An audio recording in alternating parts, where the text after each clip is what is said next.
Dear colleagues, good morning, good afternoon, good evening to all of you who are joining the December webinar, the monthly webinar of local governments and municipal authorities constituency. Actually, this is the last webinar of 2025. My name is Yunus Arikan. I'm the Director of Global Advocacy at ICLE, Local Governments for Sustainability, and I'm facilitating this webinars in my capacity as the LGMA focal point on behalf of ICLE. Um, Today, we will be particularly focusing on our um preparations, outcome achievements, COP30 particularly, and we will also have a brief snapshot of what to expect in these coming 2 years ahead of us. Obviously, it's really very preliminary because a lot of things are expected to be clarified in the coming days and weeks after the year end. For those who have been new in these discussions, these webinars, first of all, we are recording these webinars. In most cases, we have a presentation that goes around 35 to 40 minutes, and depending on the agenda, that we are joined by our partners from LGMA, and ICLE and our guests. I know some of us are still maybe on their well-deserved break. Some of us are on sick leave. And therefore, we are aware in today's webinar we may not have all the colleagues joining us. And also, please bear with us. Ariel and I will be moderating this together. Kata is also, and Joe are in their slightly sick leave. So bear with us. Before going into the details, I also would like to acknowledge that we are delighted to have Ambassador Da Costa joining us today. I would like to acknowledge him. I know it was not easy to come on this short notice. Ambassador Da Costa, we were delighted to have your leadership throughout the year. It was a fantastic demonstration of our results of our work. And as we have discussed before, depending on your choice, if you wish, either we can bring you at the early moments or at certain moments in time in this webinar, but we definitely would like to hear from you, your experiences and your reflections. And once again, on behalf of the whole LGMA constituency, under your name, we would like to once again express our deepest appreciations to COP30 presidency, Minister of Cities, and all our friends and partners in Belém, state of Para and Brazil. So let's kick this off. Ariel will be controlling these slides. These first couple of slides, we will not spend too much time, but for those who are new to us, we are the voice of subnationals. LGMA is the voice of subnationals throughout this UNFCCC process since 95. And we are participating in the negotiations. We support the action agenda. We, of course, always support the presidencies. And, of course, we work with the member states or parties when they adopt the resolution so that we can provide text so that they can incorporate our priorities. Next, we have said that COP30 is a turning point. It is really concluding not just the 10 years of Paris Agreement, but it is especially because of Brazil's vision, which has been instrumental in the sustainability agenda since 92. It has now really opening, completing a new an era of 30 plus years.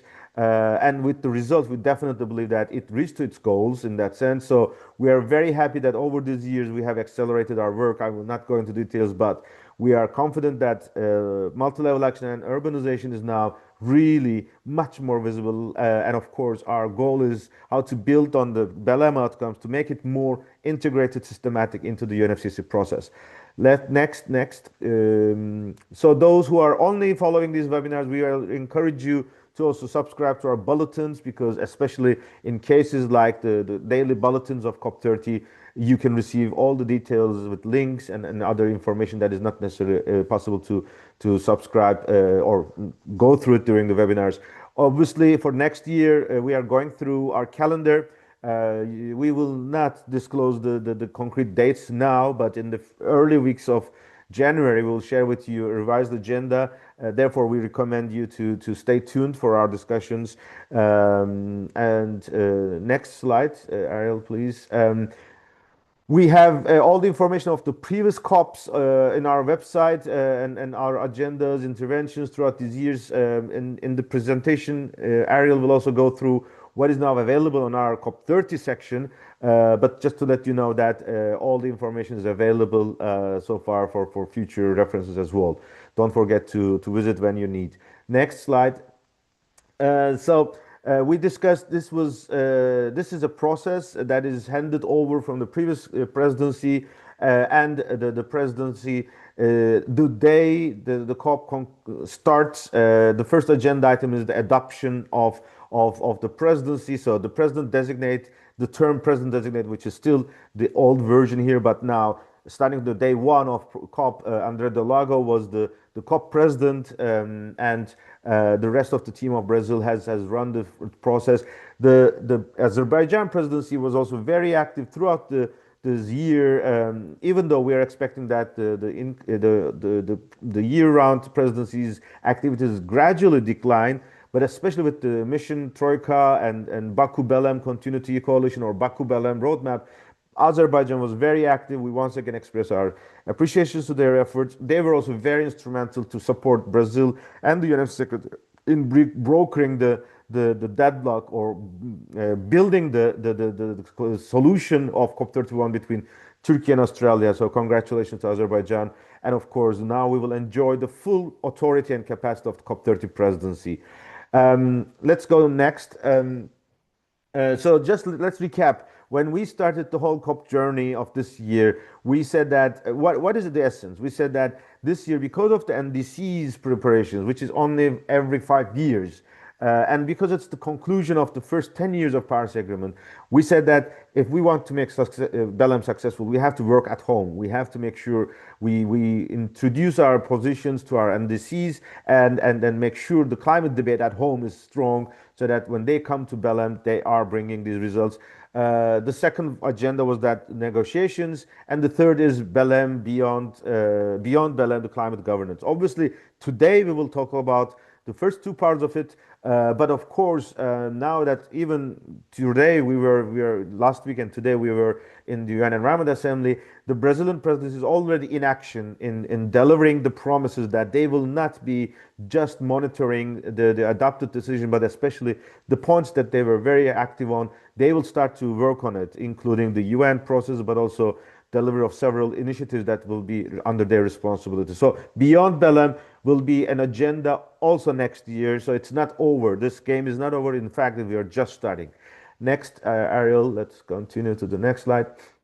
So in today's presentation, we split between Ariel and me that I will try to have some strategic discussion outcomes or reflections, and Ariel will take us through more concretely in our products or our deliverables. And especially in that regard, I would like to thank her because, as you may have noticed, Ariel was not in person in Belém, but I have heard from so many people that as if she was in Belém because remotely she was following from Bonn despite the time zone changes. She and the rest of ICLE team in the events and communications, they were fantastically happy, supporting us, especially when we are going through all these logistical challenges in an always a typical case in the COP.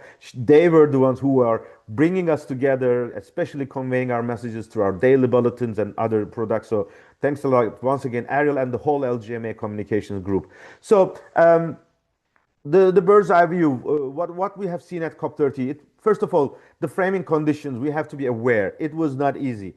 The ambition was already weak. So the lack of ambition was not anything related to presidency or the UNFCCC. It was the national governments who did not come with the preparedness. They did not completely submit their homeworks. The NDCs were limited in number at the beginning.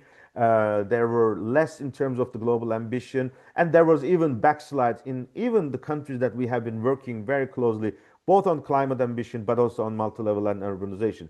Having said that, there were increase in the NDCs for the multi-level component or urban components. Nevertheless, overall message was the picture was not very promising. So that was the first thing that was challenging for all of us. Second, the finance, which is an enabling factor for especially global south, including emerging economies, was already clear from the beginning and throughout the year that it was reducing. Yes, we had this 1.3 trillion package from Belém, but there were official announcements that, especially from the north countries, the ODAs were shrinking, the finance was not clear whether how will they reach that. This built definitely a question of trust, and of course, this was not easy to make agreements when there was a certain reflection from one part of the story, and it was a challenge for all of us. And of course, were geopolitics beyond climate negotiations, which have felt throughout the 2 weeks. So it was really a unique conditions across the whole 2 weeks, before and after as well. What under these conditions COP30 presidency delivered? This is important to know. They were particularly trying to bring the idea of the COP of truth, COP of implementation. In fact, they were reviving the spirit of 1992 Earth Summit. This is the third time Brazil was leading. It was also 2012 where we have celebrated Rio Plus 10, 20.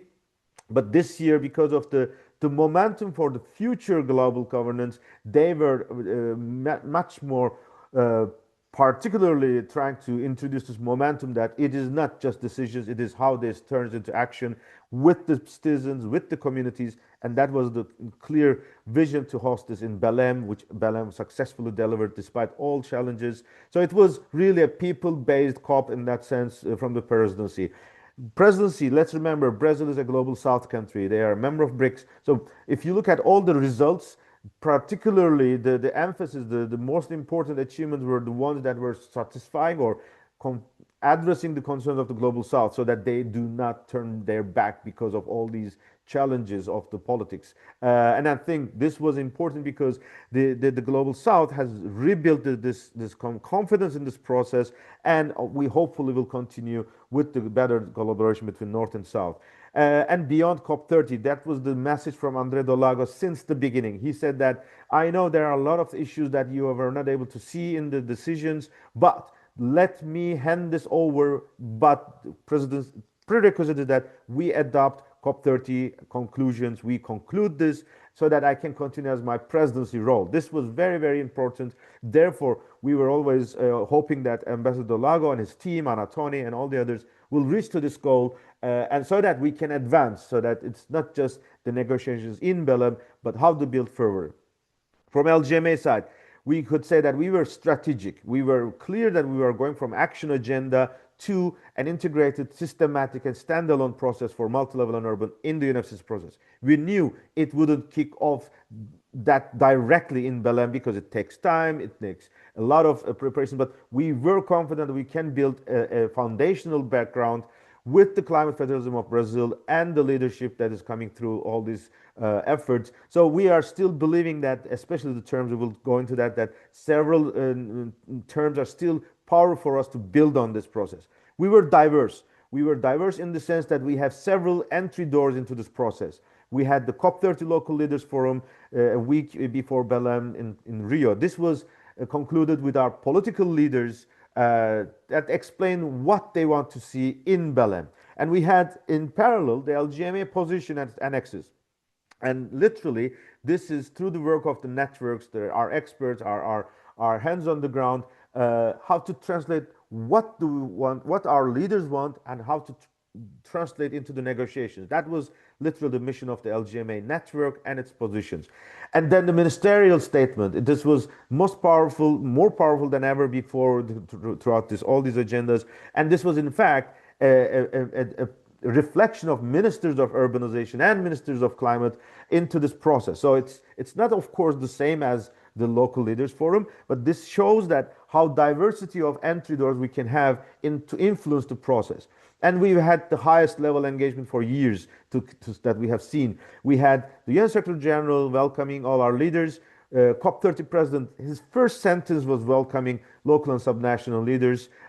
President Lula was similarly expressing this in his remarks, and he had special discussions with our leaders, so that presidency had delivered all its best to elevate our vision and our visibility into this process, and we will definitely make better use of it on the way forward. Next.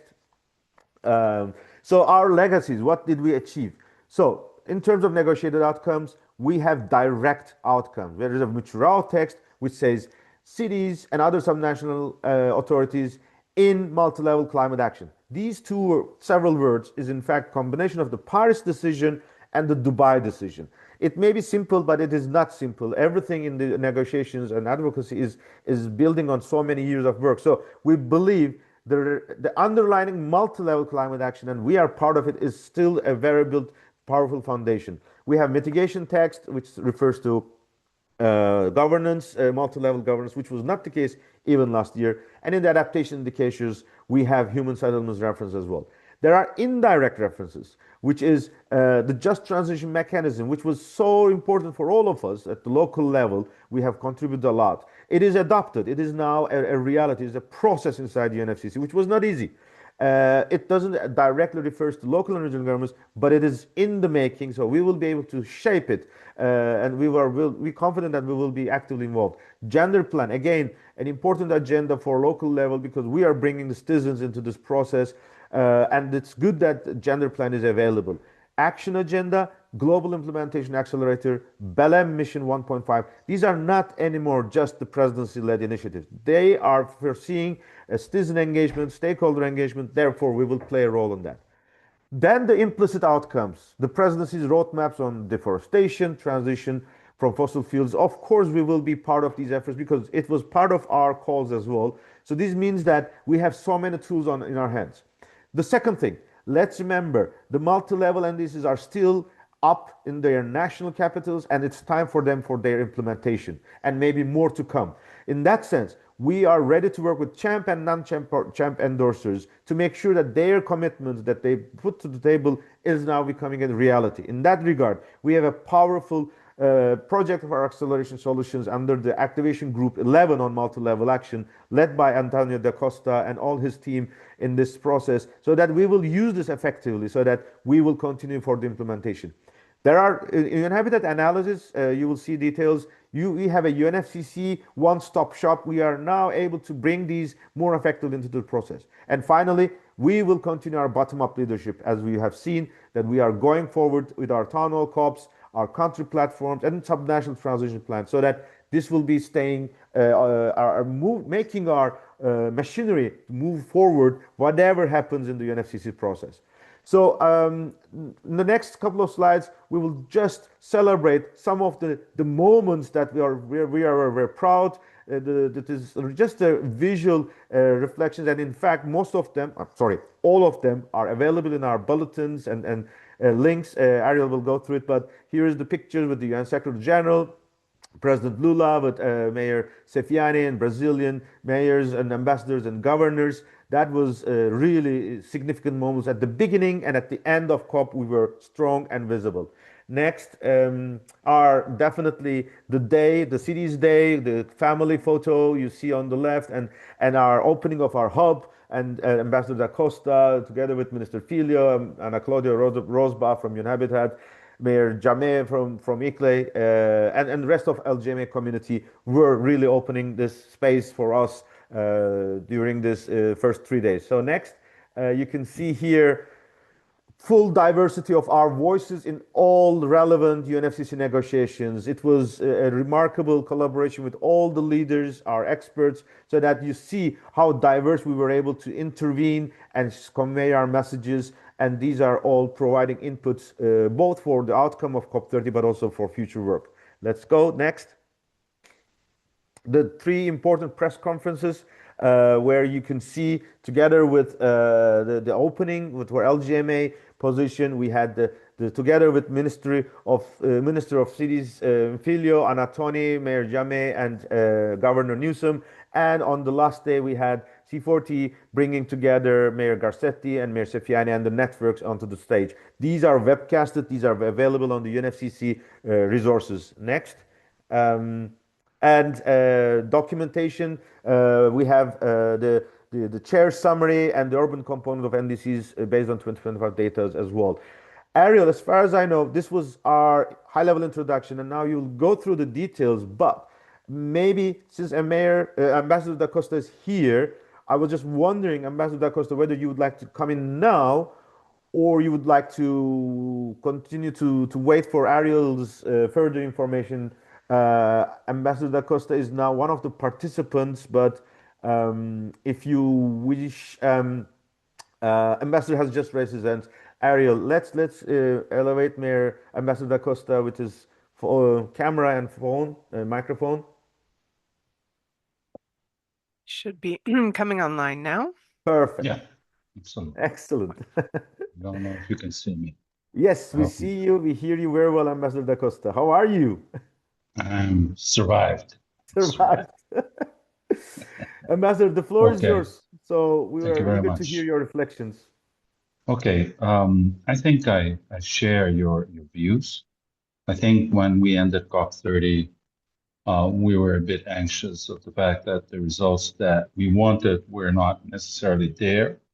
But I think the action agenda and everything that COP30 presidency has done and still wants to do is significant and one that we need to mobilize.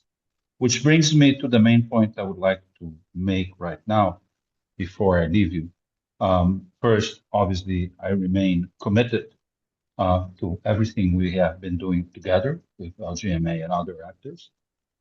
We are hoping that we will put CHAMP to work as soon as practicable. I have been speaking with my colleagues from Germany, particularly Lutz, on how to move this forward, and we hope to have something put together sooner rather than later. We are also working on the PASS plan for multi-level governance that we launched at COP30. Um, Partners to that particular pass will receive a letter shortly in which we highlight what we intend to do, both for CHAMP endorsers and for non-CHAMP endorsers.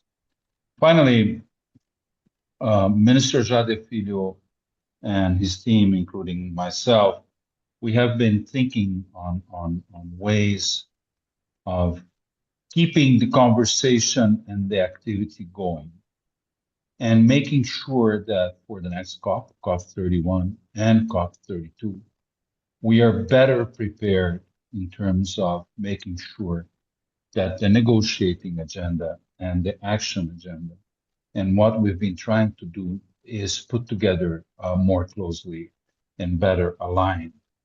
We've been looking at ways in which we could do this. And one of the thoughts that we have is to see if it would not make sense to have a meeting before the next SB in Bonn on the first semester in order to collect our thoughts and make sure that we have a strong, robust strategy on the ways forward in the different items of our agenda. That is a discussion that it's ongoing. I will try to sit with you, Yunus, later in the week to see if we can get our thoughts together. But certainly, the balance that you're just doing, I think it's important. For us, the main reference is right in front of you. It's the fourth ministerial summary report from the chair. We are looking in ways in which we make effective the 8 main points that we have put together in that particular ministerial statement. We are hoping to make sure that we engage everybody in this. And so please pay attention because news are forthcoming on how we're going to do that. And with that, I hope I can keep hearing you, listening to the conversation. Excellent. But I will need to leave you shortly for another meeting, and I'm sorry about that. But No, I'll touch base with you, Jonas, before definitely. Friday, so we can get our thoughts together and see how we move forward.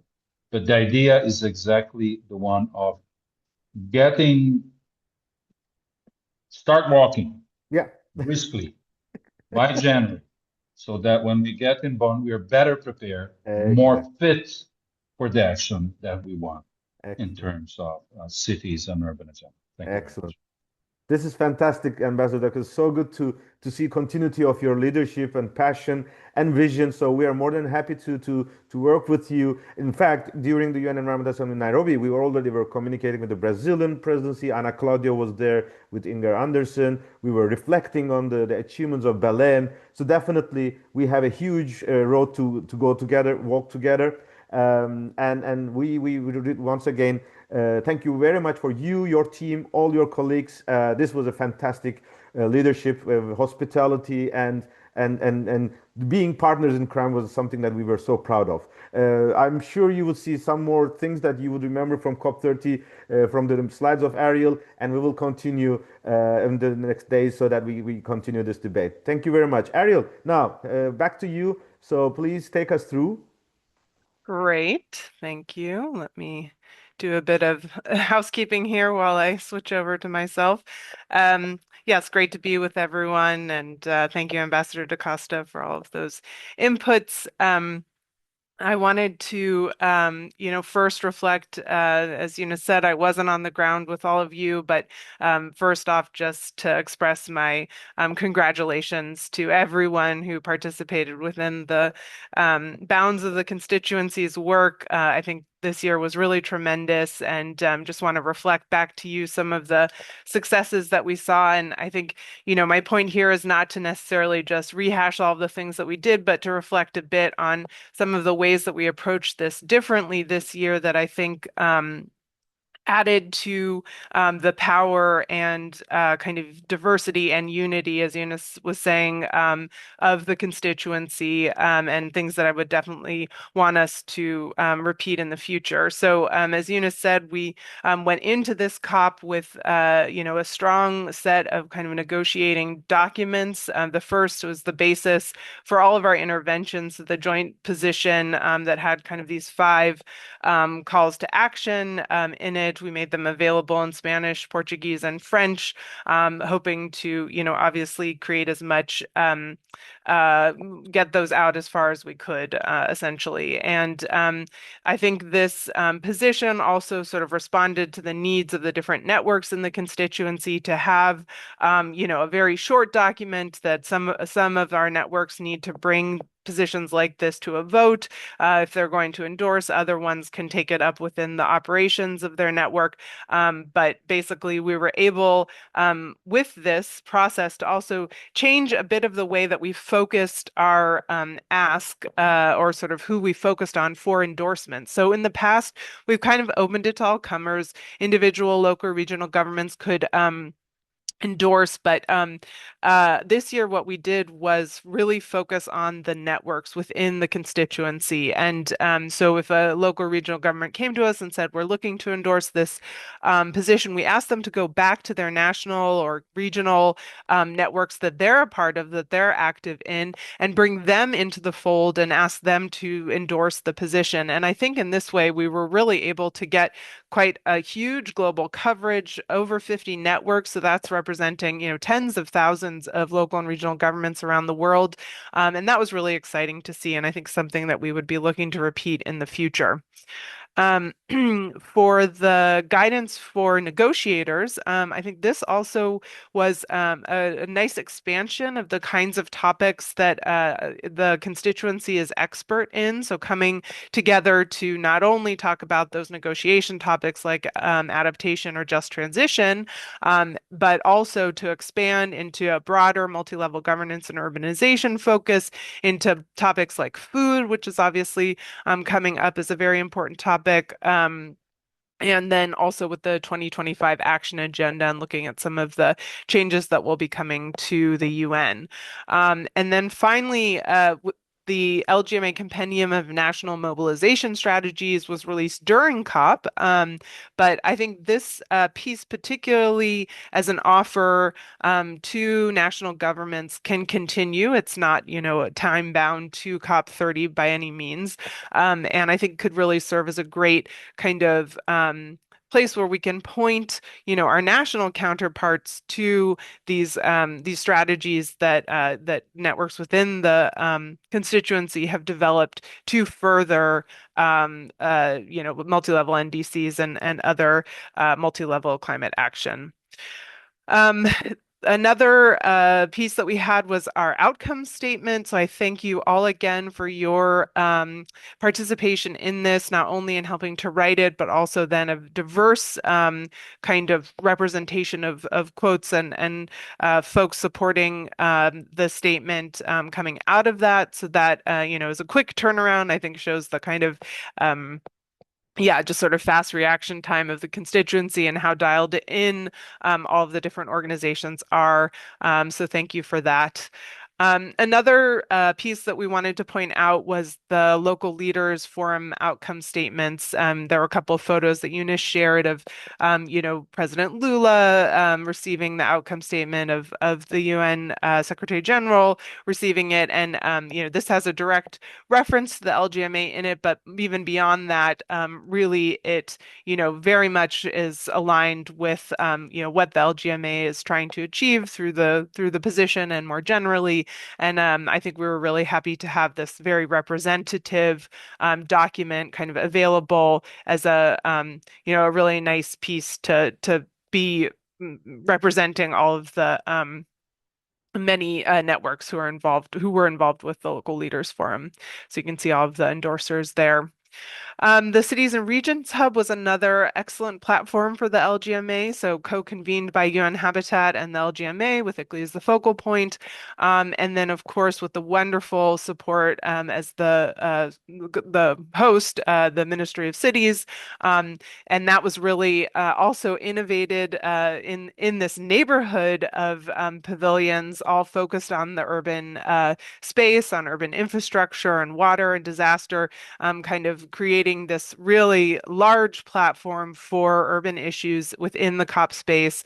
And that was, very much kind of vision of the ministry, and we're very grateful for that.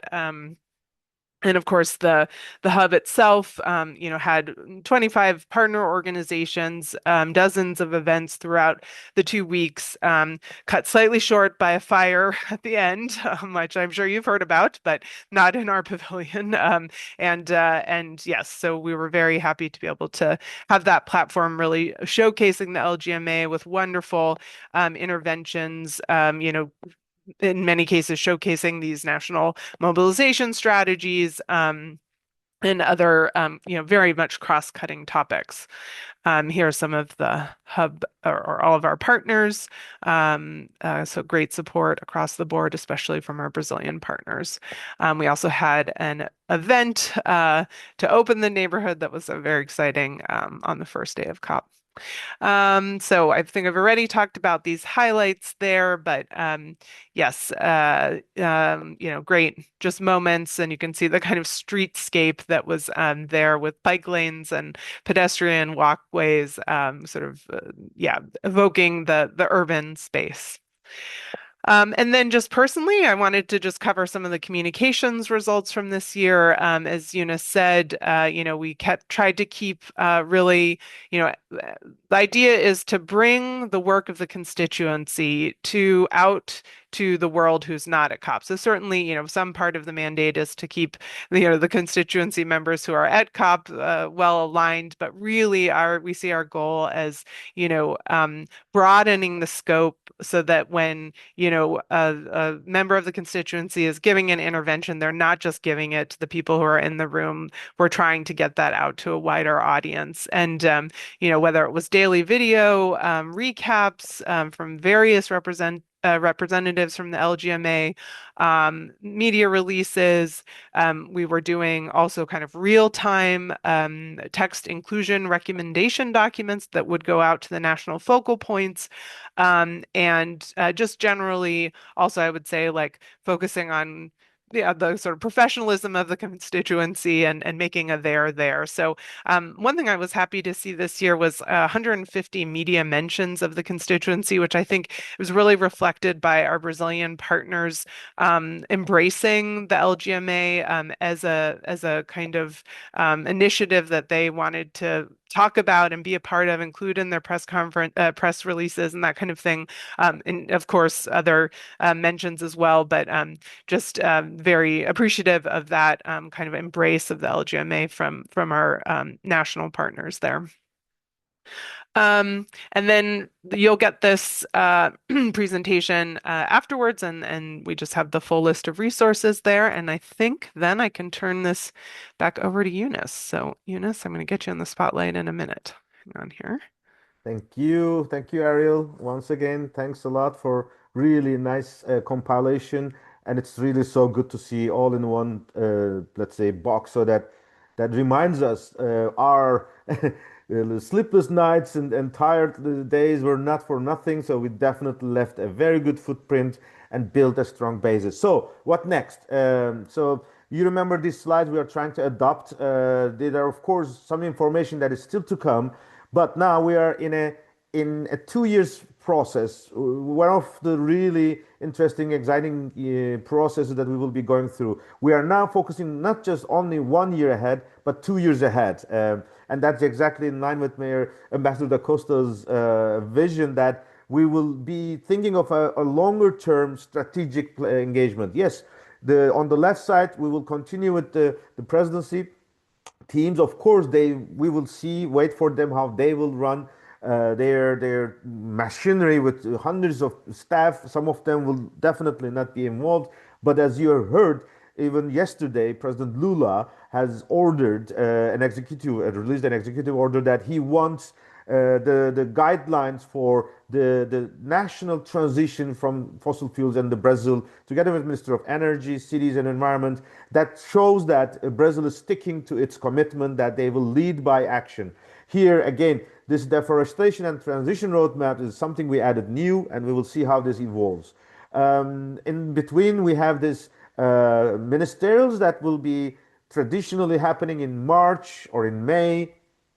Climate Weeks this year is planned to be in Asia and Eastern Europe. And of course, pre-COP31 will be in Pacific. That's what we heard. And this accelerator and the roadmap. So these are the bonding mechanisms. And when we land in around November, we will be, first of all, officially under the authority of the Turkish government as the president designate of COP31, and they will appoint their president. As you have heard, for example, presidency of COP30 introduced innovation, like they announced COP30 CEO, which didn't exist in previous teams. Now, here we have a president designate by Turkey, but we also have president of negotiations, which is Australia, and very likely this will be the Minister of Environment of Australia or Climate of Australia. They also split in terms of appointments. So Turkey will appoint the high-level champion, and Australia will appoint the youth champion. And there's something we have to insert here with the leader summit will be in Turkey. Very likely it will be in Istanbul. Very likely the model of Brazil, where it will be a week before. But this time it was both in Belém, but very likely we can expect that COP31 leaders summit could be in Istanbul, whereas COP31 could be in Antalya. And we have the Ethiopian government as being the president designate on behalf of Africa for COP32. This gives them an enormous opportunity for prepare for 2 years ahead. And let's remember, they are the first least developed country. Therefore, they need more support and more engagement from other partners. So it's so good to have this on board. This three years cycle coming up on the way forward. Next. Um, Yes, and here's our agenda. Belém to Addis, a roadmap for multi-level and urban and climate action. Of course, this is just a working title. This is not the full, but it gives the reflection how we would like to proceed. So first of all, let's focus on calendar. What is the interesting moments of politics and the other issues of governance. And the calendar, this is the first list of potential events in 2026 only. We didn't go to 27 yet. But we will start with Barcelona Global Task Force meeting hosted in UCLG. And you have heard Ambassador Da Costa, Antonio Da Costa is also planning for a prep meeting or recap meeting. Very likely it could be having hybrids in Brasilia, or virtually. So we'll see. We'll work on that. In March, early March, UN80 reform package will produce some preliminary results. So we have to listen to that because of the connection that we'll discuss later on. WOF13 will be in Azerbaijan in May. It's a great opportunity for us. We will then go to Bonn for the Sub-Saharan Party meetings. I'm also very happy to inform you that together with the German Minister of International Cooperation, BMZ, we have confirmed that we will continue to convene a prominent platform in Bonn during the UNSP talks. It was traditional daring cities. We will still build on the daring cities. We may adjust some of the working titles or formats, but we will for sure be welcoming you in Bonn again. On the same year, on the same month in June, we will have two other events. One, UCLG World Congress will be in Tanger. This is every 3 years. It's also a good opportunity for all of us. Then we will have the Innovate for Cities in Nairobi at the end of the month. So the month of June will be very active. And immediately in July, we will go to the high level political forum in New York, where the new urban agenda review will be discussed. And that connects again back to the Ambassador Da Costa's point that we have multiple routes that we can strengthen the outcomes or build on the Belém outcome so that we have a lot of opportunities to use effectively. World Cup will be in the US, Canada, and Mexico. It will be the Americas World Cup, North America, let's say. Of course, it has got nothing to do with climate, but these moments are always important for diplomacy, advocacy, and particularly the way US will lead this process will be interesting. Obviously, there are some concerns about inclusivity because some nations are already having visa issues. And it's also the moment where US will celebrate this 250th anniversary. Again, very likely it will be a center of politics and global advocacy during this year. Let's not forget they are the G20 host this year. In August, we will have the desertification COP in Ulaanbaatar. In September, we will be in New York, but this time Urban 20 will come to New York. The new mayor of New York City, Mayor Mamdani, has already announced to UCLG and C40 that he is ready to host the Urban 20 Mayors Summit back to back or preceding the UN high level agenda. Preparatory meetings will be in Los Angeles in, I think, around June. And we will meanwhile work with our partners in France. Urban 7 will also announce how G7 and Urban 7 mechanisms will also evolve. Pre-COP31 in Pacifics, we will see the biodiversity COP17 in Yerevan, Armenia, and obviously we will then conclude with Turkey. Meanwhile, the IPCC special report on cities will continue. You may be aware that both in Belém and now in Nairobi, there is strong resistance to embed the politics of climate and sustainability with the science-based information. And therefore, embracing this is the first special report of the AR7 cycle of IPCC. We have even more responsibility. The success of the special report on cities will also help success of the IPCC overall. So throughout the year, we will work on it. Even tomorrow, there is a workshop hosted by GIZ in Bonn. So we'll work on that further. How we will do this, it will be a complex machinery. Let's remember we're talking about troikas. Maybe we talk about quartets or quintets of presidencies.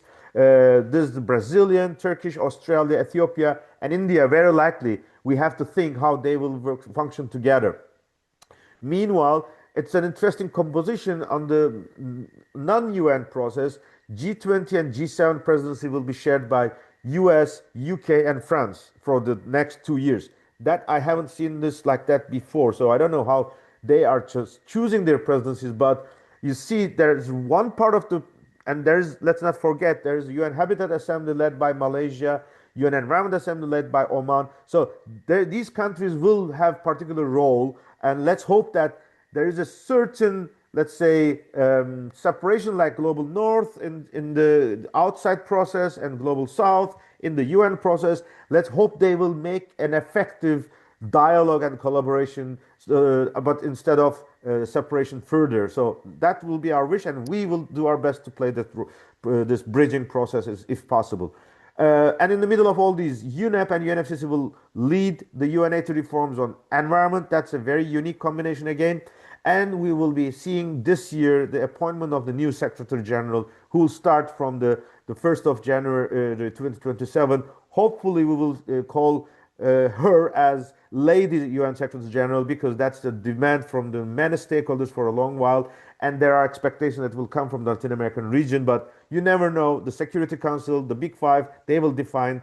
But we hope this will be inclusive and transparent process. Last but not least, so that we can then open the floor for interventions. You have seen we are in a new era. The LGMA has worked fantastically, evolved, but in this implementation era, we also have to improve and strengthen our capacities. So we are looking for, in this new era, a more dynamic, a year-round and diverse engagement of LGMA partners. This was a discussion we had already a couple of years ago. This year, we have also discussed in the summertime. So the idea is to have a steering committee supported by thematic groups and consider the engagement of national and regional chapters. We have started with LGMA Brazil, but we are assuming Oceania, Australia, or Africa, or even Europe, US can come with this notion that embracing LGMA further could be something we should consider. Advisory group, we are experts here, and time to time we need our leaders, CEOs, secretary generals to come on board in time so that they can help us or guide us. And spokesperson, the leaders who are conveying the messages, political level, that they should be engaged earlier, they should be well prepared, knowing that they have their domestic election cycles, they have their domestic agendas for delivery at home, but they have seen in keen interest that they would like to engage with us more so that when we come to these meetings, they can be more effective and making a much better impact. So that's our presentation for today. We were a bit longer than expected, but let's open the floor. Colleagues, especially the LGMA partners I see here, feel free to raise your hand. This is an open space. We would be very happy to hear your feedbacks and comments.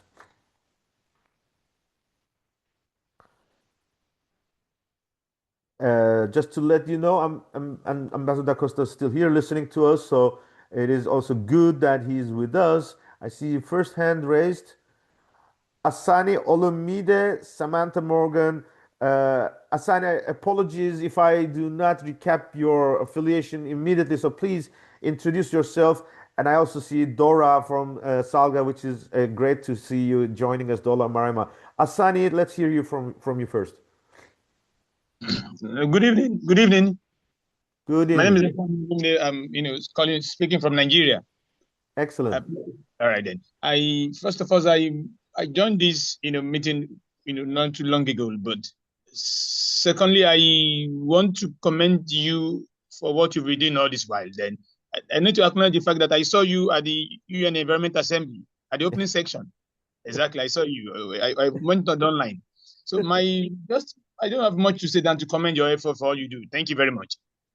Thank you, Asani. It's a really great pleasure. So, especially we have discussed Africa, COP Ethiopia, Nigeria was one of the potential hosts. So, we would like to continue with your leadership, and thanks for your very, very encouraging feedbacks.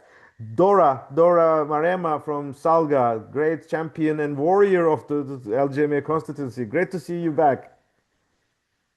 No, thank you very much. Thank you, Eunice. I think again, I just want to agree with the previous speaker. Thank you very much for your leadership and for navigating us. I think for us in South Africa, we really are very pleased in terms of how COP30 really went. Of course, it is a work in progress. We had a shaky start when our minister was pulled out, but we have since met with the new minister, and we are accelerating our lobbying and advocacy, for all the points that we'd like to push as LGMA, and definitely looking forward to working with you and all the LGMA family members. I like working on this 2-year horizon. Looking forward to putting some things together for Addis and strategizing together. I'm excited about your new way of working, where you looking for steering committee members and advisory groups, and I think would be very keen, obviously, within conversations with Kobe and everyone here in South Africa, to look at the regional, either a national or regional structure, especially in the build up to Addis for COP32. So we are really excited. We just want to pledge our support and the fact that we were rattled, but I think we are not shaken. We are going to be pushing forward even beyond what came out of COP30. Thank you very much. Excellent, Dora. Thanks also for your leadership and passion. Just to let you know, on the last day of COP, when everything was all done and everybody was now relieved, I personally approached to Marcela, to the chief negotiator of the South African government, which we have been working a lot with him for the town hall COPs in Africa and all these processes. I particularly said that we left him a bit silent so that he could deal with these challenges over these 2 weeks. But I said that we are so grateful for his leadership, and we will definitely work with him. As you heard from Ambassador Da Costa, the multi-level action partnership pass is also for both champion and non-champion dorsal countries. So South Africa could continue to play a key role and help Ethiopia in the upcoming COP32. So definitely we will work with you furthermore. And thank you very much for your leadership. I was just going to address Laura Dent from National League of Cities. So now you also raise your hand. Laura, please, the floor is yours. Indeed, we could not conclude our session, but it was so great to have you on board. Laura, the floor is yours. Oh, yes. As I said in the chat, I was just about to give my presentation on town hall cops in the US when the fire broke out. It was very scary for a moment. There are a handful of town hall cops that have happened in the US in California, New York, Pennsylvania, and Florida. And in my city, where I'm on city council in Harrisonburg, we had an ICLEI presentation on town hall cops, and we liked the concept and decided to do our own homegrown version with our own facilitators, but we're already plugged in.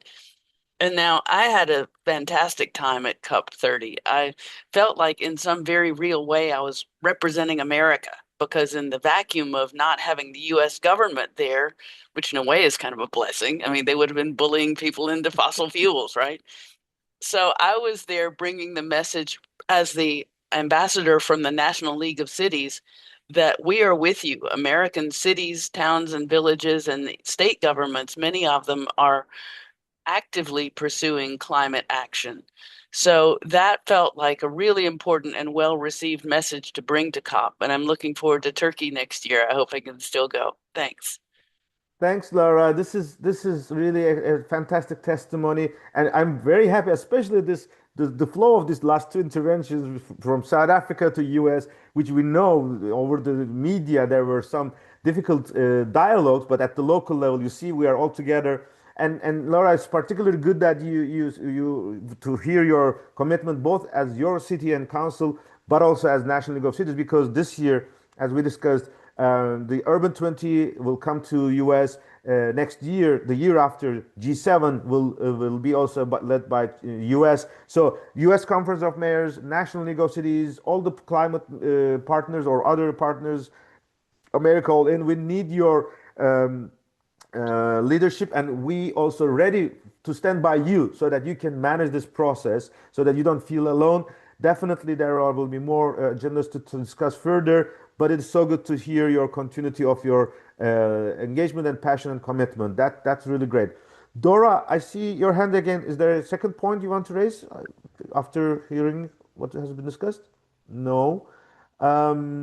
Okay, we still have 5 more minutes to go. Ingrid, in the morning, we also heard from you about the biodiversity agenda, which will be very intense next year. Would you like to very briefly summarize? This may be a bit shorter this time, though, if you wish. Hi.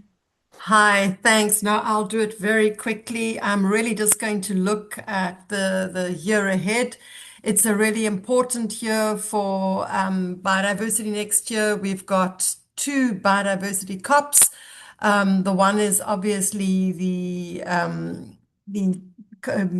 biodiversity COP at the end of the year in Yerevan in October.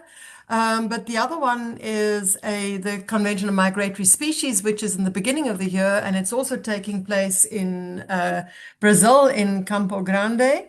And then en route to the COP in Yerevan, there are the important subsidiary body meetings. The first one's taking place already in February in Rome.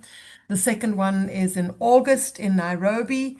These will obviously be pivotal in terms of addressing the agenda.